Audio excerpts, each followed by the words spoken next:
What if I told you that everything you have lost, your time, your discipline, your sense of purpose can be reclaimed, not through regret, not through longing, but through a single habit, a habit that the Stoics practiced relentlessly, the discipline of control. Epictetus once said, "We cannot choose our external circumstances, but we can always choose how we respond to them." If you have lost something, it is not truly gone. It waits for you in your response, in your next action, in your ability to regain control over yourself. It is not events that disturb people, but their judgments concerning them. Doi Epictetus, in every moment, there exists a battlefield. A war fought not with swords and shields, but within the confines of your own mind, your thoughts, your interpretations, your internal dialogue. These are the unseen forces that shape your world. Today, we will journey through one of the most profound lessons Stoicism has given humanity: control over your thoughts. Because while we cannot control the world, we can master how we respond to it. The Stoics teach us that our thoughts are the seeds from which our reality grows. A single thought left unchecked can sprout into anxiety, anger, or regret. But a thought consciously cultivated can bloom into clarity, resilience, and peace. Consider this. Two people lose their jobs on the same day. One falls into despair, replaying every mistake in their head. The other sees it as a moment for change, a chance to realign their path. The event is identical. The difference lies solely in thought.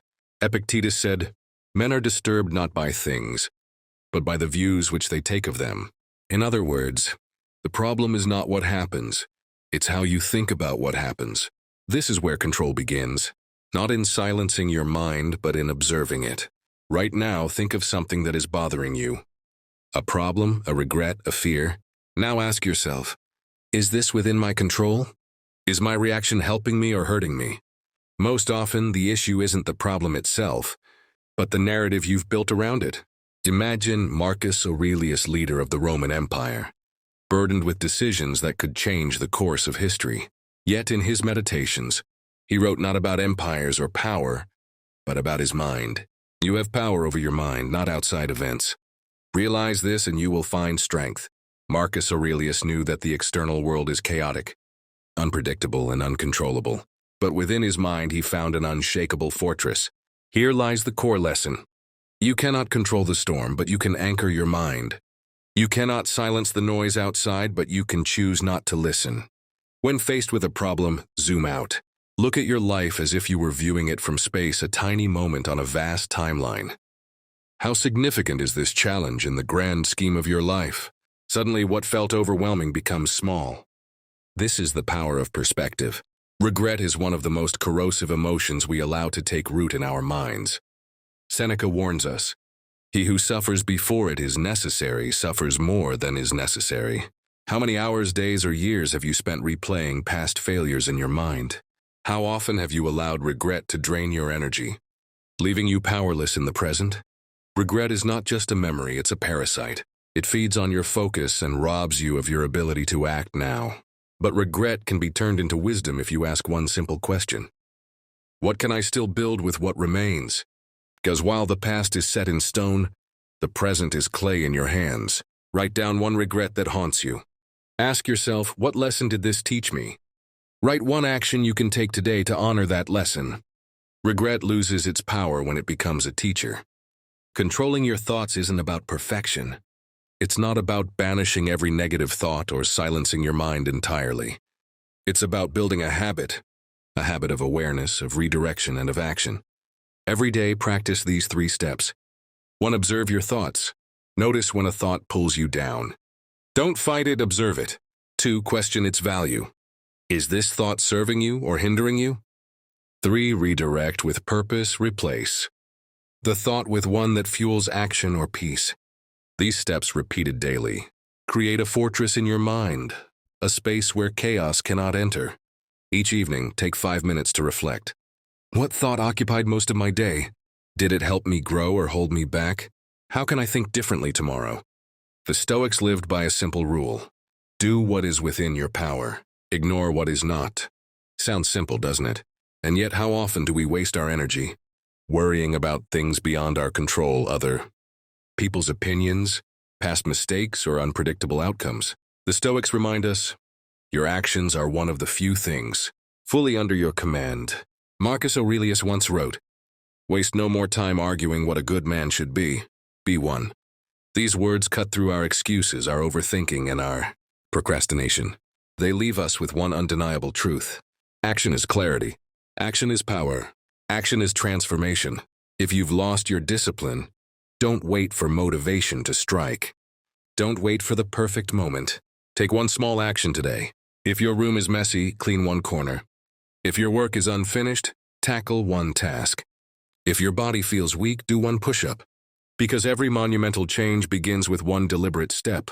We often think about what we could do. We imagine ourselves waking up early, exercising daily, mastering our craft. But the Stoics remind us that intention without action is empty. Fear, overthinking, and perfectionism keep us frozen. But here's the secret. Start, just start. Seneca reminds us, we suffer more in imagination than in reality. The fear of failure is always worse than failure itself. Identify one area of your life where you've been hesitating.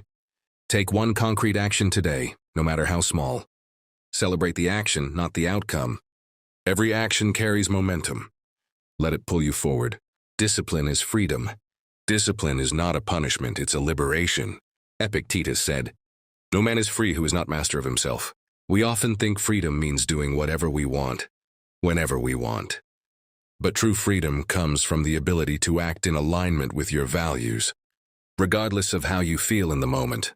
The hardest part is always the first step, the moment when comfort battles conviction. But every time you choose discipline over ease, you reclaim a piece of your life. Identify one daily habit that aligns with your long-term goals. Commit to it every day for 1 week.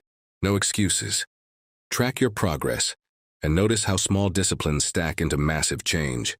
The power of this moment, time is the one resource you can never reclaim. You can lose money and earn it back. You can lose possessions and replace them. But every second that slips away is gone forever. Marcus Aurelius warned us, do not let the future disturb you. You will meet it if you have to. With the same weapons of reason which today arm you against the present, the Stoics teach us to ground ourselves in now. Ask yourself, what is one thing I can do right now that aligns with my purpose? How can I honor this moment instead of escaping it? The present is the only arena where action can occur. The past is unchangeable. The future is uncertain, but now is yours to shape. The power of consistency. The habit we speak of isn't glamorous. It's not something that will make headlines or attract applause, but it holds a strength unmatched by talent or luck. It is consistency. Marcus Aurelius, the Roman emperor and philosopher, once wrote, "You have power over your mind, not outside events. Realize this and you will find strength." This habit begins with a simple truth. Every day you have control over one thing, your response to life. Not tomorrow, not next week, just today. Consistency isn't about grand gestures or sudden epiphanies. It's about showing up when you're tired, showing up when you're uninspired, showing up when the world feels like it's crumbling, rebuilding through small actions. Imagine a crumbling fortress. Stone by stone it falls apart. But how is it rebuilt? Not through grand declarations or one sweeping motion. It is rebuilt one brick at a time. Your life is no different. When you feel like everything is lost, do not focus on the entirety of what you must rebuild. Focus on one brick, one action, one habit. Wake up at the same time each day. Read a single page of a book. Reflect on a single thought before you sleep. Small habits, consistently applied, are how empires are built externally and internally. The habit of reflection. Among the habits that can restore a broken spirit, reflection stands above the rest. Seneca, the Stoic philosopher, emphasized the importance of nightly reflection. The mind should be allowed some relaxation, that it may return to its work all the better for the rest. At the end of each day, ask yourself, did I act with integrity? Did I control what was in my power? Did I let external events dictate my inner peace? These questions are not to shame you, but to guide you. Reflection is not self-punishment, it is self-understanding. Discipline is freedom. It may sound paradoxical, but discipline, the backbone of consistency, is what brings true freedom.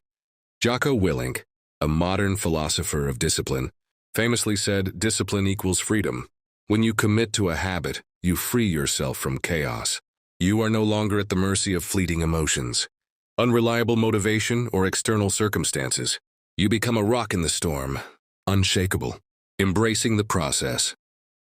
Here's the hard truth. Results will not come immediately. There will be days when your effort feels pointless, days when the world whispers, "Why bother?" But in those moments, remember this. The habit itself is the reward. The process, the quiet act of showing up every day is where transformation happens. You are not chasing a finish line. You are building a way of life. Stories of restoration. History is filled with examples of men and women who rebuilt everything they lost through simple, consistent habits. Nelson Mandela, imprisoned for 27 years, maintained his daily habit of mental and physical discipline, preparing himself for the day he would lead his nation. Viktor Frankl, amidst the horrors of a concentration camp, clung to the habit of finding meaning in every moment. Thomas Edison, who famously said, "Have not failed. I've just found 10,000 ways that won't work," demonstrated relentless consistency. If they could rise from unimaginable loss, so can you. Today, ask yourself, what is one habit I can commit to? What is one action I can repeat, no matter how small, every single day? Do not wait inspiration. Do not wait for perfect conditions. Start now. Write one sentence. Take one step. Make one decision.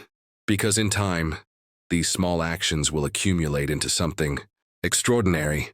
They will become the foundation upon which you rebuild your life. The Stoics lived by a simple rule. Do what is within your power. Ignore what is not. At first glance, it seems almost too simple, so obvious that it risks being overlooked. But within this rule lies a profound truth. Most of our suffering comes not from what happens to us, but from how we react to it. If you have lost your discipline, reclaim it through one small action today. If you have lost time, use this very moment wisely. Marcus Aurelius, the Roman emperor who faced wars, betrayal, and plagues, once wrote, "Waste no more time arguing what a good man should be one." In those words lies the key to reclaiming control over your life. Stop waiting. Stop debating. Stop overthinking. Act. Your actions are your domain. You cannot control the opinions of others. You cannot control the outcome of every effort. You cannot control the weather, the economy, or the roll of the dice. But you can always control how you respond. Seneca said, "We suffer more in imagination than in reality." And how true that is. How often have we paralyzed ourselves with thoughts of failure, humiliation, or regret rather than simply doing what needs to be done? Focus on this. What can I do right now that is within my power? You cannot rewrite yesterday, but you can act today. You cannot guarantee success, but you can give your best effort. You cannot force someone to change, but you can change your own behavior. Your actions are the brushstrokes of your life's painting. You may not control every circumstance, but you control how you contribute to the canvas.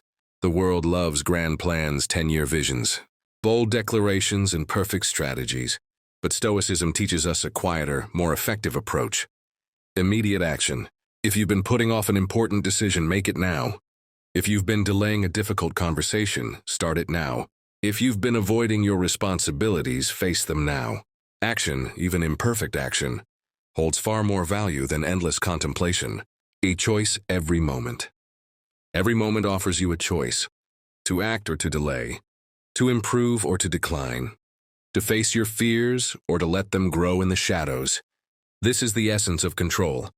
Understanding that while you cannot dictate every outcome, you can always choose your next step. Did I waste time worrying about what I cannot control? Did I let fear hold me back from action? This habit, this practice of reflection, will sharpen your focus and strengthen your resolve. Do not underestimate the power of small, consistent actions. Wake up at the same time every day. Spend 10 minutes reading something that challenges your mind. Take one step toward a goal, no matter how small. Small actions compound over time. They grow roots and bear fruit. Loss is not the end. It is a crossroads, a choice, a test. The world may strip you of many things, possessions, relationships, opportunities, even years of your life. But there is one thing it can never take from you: your response. This is the core of Stoicism. The recognition that while you cannot always control what happens to you, you can always control how you respond to it. Adversity as an opportunity. Every loss, every setback, every failure holds within it the seeds of growth. The Stoics didn't just endure hardship. They transformed it into fuel for progress. Marcus Aurelius said it best. The impediment to action advances action. What stands in the way becomes the way. Adversity is not a wall. It is a ladder. But to climb it, you must shift your mindset. Instead of asking, "Why did this happen to me?" ask, "What can I learn from this?" Instead of thinking, "I have lost everything," say, "What can I rebuild with what remains?" Instead of succumbing to despair, choose resilience. The world cannot break what is. Within you, the external world is unpredictable. It will take, it will disrupt, it will challenge. But the external world is not what defines you. What defines you is your inner strength, your ability to rise. No matter how many times you fall, Epictetus reminded us, it's not what happens to you, but how you react to it that matters. You have the power to face humiliation with dignity, meet failure with determination, turn loss into an opportunity for reinvention. These are not just coping mechanisms. They are the building blocks of an unshakable character. Think of a tree in a storm. Its branches may bend, its leaves may be stripped away, but its roots hold firm. When the storm passes, the tree doesn't lament what it lost. It begins to grow again. You are that tree. Adversity may shake you, but it cannot uproot you unless you let it. Loss may take something from you, but it cannot destroy your capacity to rebuild. A practical approach to adversity. How can you turn adversity into opportunity? By practicing 3 key steps. Do not react impulsively to hardship. Instead, pause, breathe, reflect. Ask yourself, what is within my control? What lesson can I extract from this? What action can I take next? Instead of seeing adversity as a punishment, view it as a challenge to strengthen yourself. Lost a job? This is an opportunity to pivot to something greater. Experienced failure? This is a lesson to refine your approach. Faced rejection? This is a chance to tend alignment with what truly matters. Resilience is not passive. It is active. It requires you to take small, deliberate steps forward, even when the path is unclear. If you've fallen behind, take 1 step today to catch up. If you've faced loss, find 1 small joy to restore hope. If you've been broken, begin the process of healing 1 moment at a time. Adversity reveals who you are. Adversity is not the destroyer of character. It is its ultimate test. When everything is stripped away, what remains is the core of who you are. Will you crumble or will you rise? Will you let the world define you, or will you define yourself? Will you dwell in despair, or will you create meaning from your suffering? You cannot always choose your circumstances, but you can always choose your mindset. You cannot erase the pain, but you can use it to fuel your growth. You cannot rewrite the past, but you can build a better future. Loss may leave its mark on you, but it does not define you. Adversity may challenge you, but it also retines you. Your response is your greatest weapon, your most powerful ally. As Marcus Aurelius reminds us, you have power over your mind, not outside events. Realize this and you will find strength. The world may take much from you, but it cannot take your ability to act, to rebuild, and to persist. And that is all you need. Viktor Frankl, who endured unimaginable hardship in a concentration camp, wrote, "When we are no longer able to change a situation, we are challenged to change ourselves. This is the power of your response to adversity. The power to transform not just your circumstances, but your very self. No one escapes hardship, touches everyone regardless of wealth, status, or strength. But what separates the ordinary from the extraordinary is how they respond. You are stronger than you think. Choose resilience, choose growth, choose to rise. You cannot control the winds, but you can adjust your sails. You cannot stop the rain, but you can prepare your shelter. The power to restore what was lost begins with reclaiming control over your actions right now. Do not wait for the perfect moment, for it may never come. Do not wait for the fear to disappear. For courage is not the absence of fear, but the willingness to act despite it. Take control of your actions today, and you'll soon realize the path to restoration was always within your grasp.